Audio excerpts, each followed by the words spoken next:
Ilmastonmuutos. Mikä on ilmastonmuutos?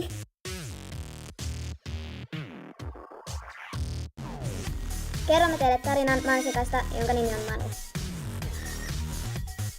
Hänen perheensä ja ystävänsä kuolevat sukupuuttoon, jolle me tee asialle mitään. Sillä ilmastonmuutos aiheuttaa eläin- ja kasvilajien sekä niiden elinympäristön ja levinneisyysalueiden muuttumista. Manu on todella surullinen, kun ihmiskunta vähitellen tuhoaa hänen elinympäristöään.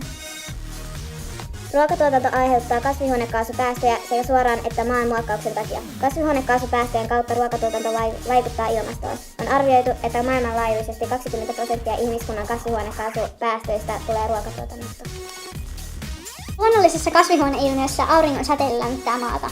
Lämpöä säteilee takaisin avaruuteen. Ilmakehän kasvihuonekaasut heijastavat osan lämpösäteilystä takaisin maapallolle. Kasvihuoneilmiön voimistumista kutsutaan ilmastonmuutokseksi.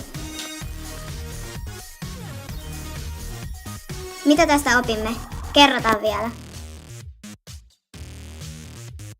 Hiilidioksidi on merkittävin ihmisen toiminnan tuottamista kasvihuonekaasuista. Hiilidioksidia vapautuu fossiilisten polttoaineen poltosta. Siksi on erityisen tärkeää yrittää palauttaa hiilidioksidi ilmastomaahan hiileksi NS-käänteinen ilmastonmuutos.